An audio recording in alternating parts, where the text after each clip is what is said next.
पिछले टर्म पर अपन ठोसों की द्रव्य विलेयता को प्रभावित करने वाले कारकों के बारे में पढ़ रहे थे। तो अब इसके बाद में गैसों की द्रव्य विलेयता, यदि हम गैसों को द्रव्य में घोलें तो कौन कौन से कारक हैं जो कि उसको प्रभावित करते हैं। तो पहला है गैस की प्रकृति, वही चीज है विलेय और विलायक की प्रकृति हमने वहां पढ़ी थी। तो गैस की प्रकृति क्या है कि वे गैसें जो शीघ्रता से द्रवित हो जाती हैं, ठीक है ना, अधिक विलेयशील होती हैं। सामान्यतः वे गैसें जो विलायकों के साथ अभिक्रिया करके यौगिक बनाती हैं या आयनित हो जाती हैं, अधिक घुलनशील होती हैं। और दूसरी बात, जैसे हम देखें कि NH3 और HCl पानी में अधिक विलेयशील हैं, क्योंकि NH3 पानी के साथ NH4OH और HCl H+ और Cl- में आयनित हो जाती है। और यदि मान लीजिए हम इन दोनों को NH3 को या HCl को हम बेंजीन में लें तो उसकी विलेयशीलता कम रहेगी। तो कहने का मतलब क्या हो गया, जो शीघ्रता से द्रवित होती हैं वे आसानी से घुल जाती हैं, और यदि वे आयनित हो जाएं या कोई अभिक्रिया करके यौगिक बना लें तो वह भी अधिक मात्रा में घुलनशील होती हैं। तो गैस की प्रकृति पर डिपेंड करेगा कि उसकी विलेयता किस प्रकार से रहेगी।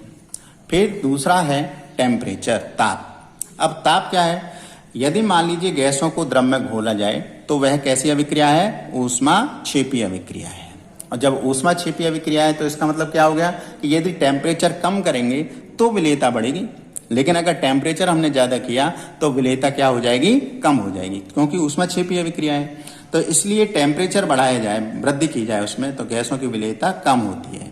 यही कारण है कि जब हम प्रैक्टिकल करते हैं तो जो H2S गैस सेकंड समूह में पास करते हैं तो वह उसमें घुल जाती है, लेकिन जब हमें उसको बाहर निकालना होता है तो हम टेस्ट ट्यूब को गर्म करते हैं, जिससे कि वह जो घुली हुई गैस है वो बाहर निकल जाती है।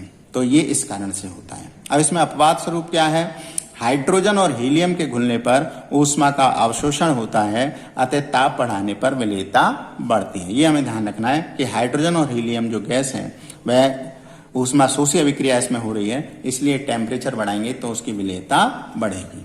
तो इस प्रकार से गैसों की प्रकृति, ताप, ये इसको प्रभावित करते हैं।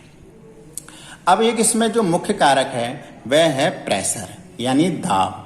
प्रेशर यानी कि दाब। अब दाब का आप जानते हैं कि गैसों पर सबसे ज्यादा प्रभाव होता है। सबसे ज्यादा प्रभाव किस पर होता है, गैसों पर होता है दाब का।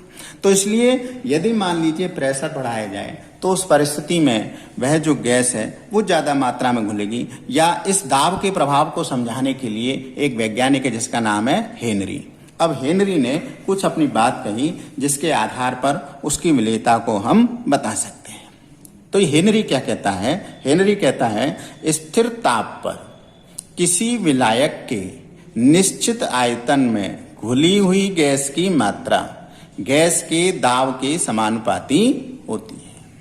यानी कहने का मतलब क्या हो गया कि यदि प्रेशर ज्यादा होगा तो जो गैस है वो ज्यादा मात्रा में घुलेगी, और यदि प्रेशर कम होगा तो वह कम मात्रा में घुलेगी। इस प्रकार से, ठीक है।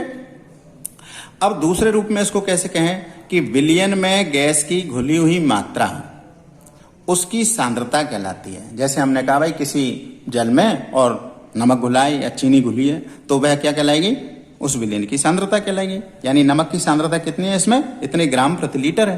तो इसी प्रकार से विलयन में गैस की घुली हुई मात्रा उसकी सांद्रता कहलाती है, कंसंट्रेशन कहलाएगी।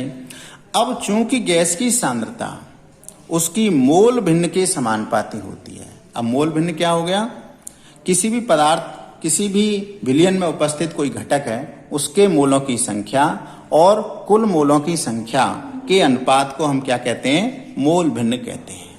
ठीक है ना, मोल भिन्न कहते हैं। तो गैस की सांद्रता क्या हो गई, घुली हुई मात्रा हो गई, इसलिए गैस की सांद्रता उसकी क्या है, मोल भिन्न के समानुपाती होती है। इसलिए हेनरी ने ये जो नियम पहले बताया था उसको निम्न रूप में व्यक्त किया। निम्न प्रकार से इसको लिखा जा सकता है। कैसे लिखा जा सकता है कि किसी गैस का वाष्प अवस्था में आंशिक दाब, ठीक है ना, P, उस विलयन में गैस के मोल भिन्न यानी X के समानुपाती होता है। और मोल भिन्न क्या है, उसकी सांद्रता ही तो है। तो इसलिए किसी गैस का वाष्प अवस्था में आंशिक दाब P उस गैस में गैस के मोल भिन्न x के समानुपाती होता है, यानी P is proportional to x और P इक्वल टू KH(x). ये एक हेनरी कांस्टेंट है जिसे अपन ने KH से रिप्रेजेंट किया। K कांस्टेंट है और H का मतलब हेनरी का है, इसलिए P इक्वल टू KH(x). ठीक है, तो x बराबर क्या हो जाएगा, P upon KH। P upon KH, इसका मतलब क्या हो गया कि KH का मान जितना अधिक होगा, x क्या है, मूल प्रभाजित तो है, और P आंशिक दाब है उसका, KH का मान जितना अधिक होगा गैस की विलेयता उतनी ही कम होगी। यानी कहने का मतलब है यहाँ पर इसकी वृद्धि ज्यादा होती जाएगी तो x का मान क्या आएगा, कम आता जाएगा। इसलिए जो गैस की विलेयता उतनी ही कम होगी, इसका मान गैस की प्रकृति और उसके आयतन पर डिपेंड करता है, यानी निर्भर करता है। अब अपन ने एक ग्राफ खींचा आंशिक दाब और विलेयता यानी कि मोल अंश में, तो हमको एक जो है ये सीधी लाइन जो है प्राप्त होती है।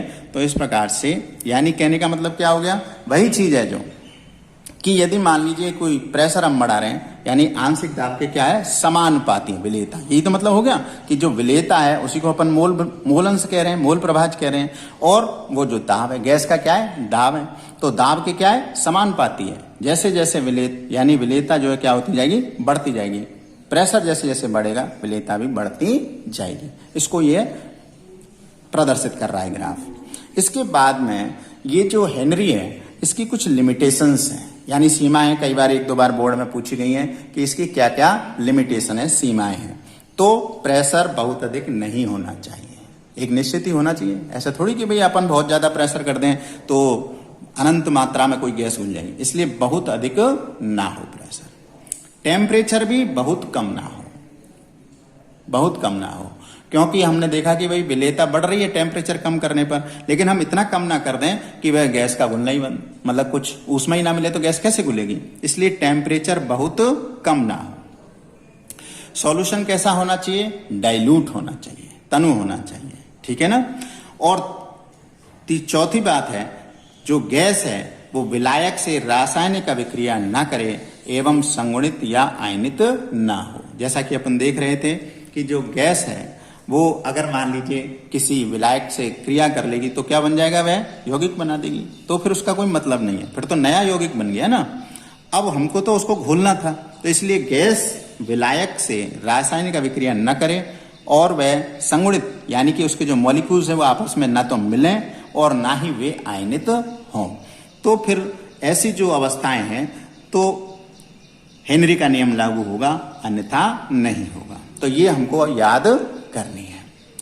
इसके बाद में हम पढ़ते हैं वेपर प्रेशर यानी वाष्प दाब। अब ये जो वाष्प दाब है वो क्या है, वैसे छोटी क्लासों में हमने पढ़ा है कि जब किसी द्रव को हम गर्म करते हैं तो क्या होता है, उसकी वाष्प बनती है और वाष्प कहाँ चली जाती है, खुले वातावरण में चली जाती है। लेकिन जब हम किसी द्रव को बंद पात्र में गर्म करते हैं तो उसकी जो वाष्प है वहां पर जो रिक्त स्थान है वहां पर चली जाएगी। अब जब वहां पर चली जाएगी तो धीरे धीरे उस वाष्प की सांद्रता बढ़ने लगेगी। जैसे एक छोटा सा चित्र अपन देखें तो ये हो गया, ठीक है। यहाँ पर जो है एक बंद पात्र में इसको गर्म कर रहे हैं, यहाँ पर प्योर सॉल्वेंट है यानी कि शुद्ध विलायक, और यहाँ पर क्या है, सॉल्यूट प्लस सॉल्वेंट, दो चीजें हैं। तो क्या चीज हो गई, धीरे धीरे यहाँ पर वाष्प की मात्रा बढ़ रही है, लेकिन एक निश्चित मात्रा तक बढ़ेगी और फिर उसके बाद में यहाँ पर जब प्रेशर लगने लग जाएगा, दाब अधिक हो जाएगा इसका, तो वही गैस के मॉलिक्यूल्स लिक्विड में परिवर्तित होकर के यहाँ पर आने लग जाएंगे। तो फिर वहां पर एक साम्य की अवस्था उत्पन्न हो जाएगी और यह साम्य की अवस्था क्या कहलाएगी, जितनी मात्रा में वाष्प बन रही है उतनी ही मात्रा में वाष्प से लिक्विड भी हमें प्राप्त हो रहा है। तो इसी को अपन कहेंगे साम्य अवस्था। और इस वाष्प के द्वारा इस सतह पर जो भी प्रेशर लगाया जाएगा साम्य की अवस्था में एक निश्चित ताप पर, तो वही कहलाएगा वाष्प दाब। तो ये तो हो गया शुद्ध विलायक के लिए। लेकिन अगर मान लीजिए उसमें क्या मिला है, अवाष्पशील पदार्थ मिलाया गया है, तो अवाष्पशील पदार्थ है, इसका मतलब क्या हो गया, जो विलेय पदार्थ है वो कैसा है, अवाष्पशील है, यानी उसकी वाष्प नहीं बनेगी। और जब उसकी वाष्प नहीं बनेगी तो यहाँ पर वाष्प की जो मात्रा है वो क्या हो जाएगी, कम हो जाएगी। और जब वाष्प की मात्रा कम हो जाएगी तो जो प्रेशर लगने वाला है सतह पर वह भी क्या हो जाएगा, कम हो जाएगा। इसलिए अगर अवाष्पशील पदार्थ मिला हुआ है तो उस परिस्थिति में जो वाष्प दाब है वो क्या होता है, शुद्ध विलायक की अपेक्षा क्या होता है, कम होता है। और इसे ही हम क्या कहते हैं, वाष्प दाब में अवनमन कहते हैं। यानी अवनमन का मतलब कमी, वाष्प दाब में अवनमन। ठीक है, तो अब देखो वाष्प दाब की परिभाषा अपन देखते हैं। निश्चित ताप पर किसी द्रव की वाष्प द्वारा साम्यावस्था में द्रव की सतह पर लगाया गया दाब वाष्प दाब कहलाता है। ताप बढ़ाने पर इसके मान में वृद्धि होती है, क्योंकि वाष्प बढ़ेगी तो दाब बढ़ेगा, और इसे बैरोमीटर विधि के द्वारा ज्ञात किया जा सकता है। ठीक है, अब जब किसी विलायक में अवाष्पशील यानी नॉन वोलेटाइल सॉल्यूट, अवाष्पशील विलेय पदार्थ कह सकते हैं, विलेय कह सकते हैं, घोला जाता है तो वाष्प दाब कम हो जाता है। अभी बताएं, क्योंकि वाष्प क्या हो जाएगी, कम हो जाएगी। अर्थात किसी ताप पर, निश्चित ताप पर शुद्ध विलायक का वाष्प दाब, जिसे अपन किससे रिप्रेजेंट कर रहे हैं, पी नॉट, पीओ। ठीक है, विलयन के वाष्प दाब पीएस, विलयन का मतलब पीएस सॉल्यूशन से अधिक होता है, यानी PO is greater than PS. चूंकि हम उसमें क्या मिला रहे हैं, अवाष्पशील पदार्थ मिला रहे हैं, और इसे ही अपन क्या कहते हैं, वाष्प दाब का अवनमन कहते हैं। और वाष्प दाब का अवनमन क्या हो गया, वाष्प दाब का अवनमन यानी लोअरिंग ऑफ वेपर प्रेशर, यानी पीओ माइनस पीएस। और किसके सापेक्ष निकाल रहे हैं अपन, वाष्प दाब के सापेक्ष निकाल रहे हैं, तो इसे अपन कहेंगे वाष्प दाब में आपेक्षिक अवनमन। तुलना कर रहे हैं ना अपन, तो वाष्प दाब में आपेक्षिक अवनमन क्या कहलाता है, relative lowering of vapour pressure, यानी PO minus PS upon PO. तो इस प्रकार से ये वाष्प दाब होगा, और वाष्प दाब में अवनमन पीओ माइनस पीएस, और वाष्प दाब में आपेक्षिक अवनमन। तो इस प्रकार से हम वाष्प दाब क्या होता है, किस प्रकार से, और गैसों की जो विलेयता है वो प्रभावित होती है, कौन कौन से कारक प्रभावित करते हैं, मुख्य रूप से हेनरी का जो नियम है वो क्या है और इसकी क्या लिमिटेशंस हैं, वो हमें ध्यान में आनी चाहिए। इसके बाद में फिर आगे हम राउल्ट्स नियम जो है अगली वीडियो में पढ़ेंगे आगे।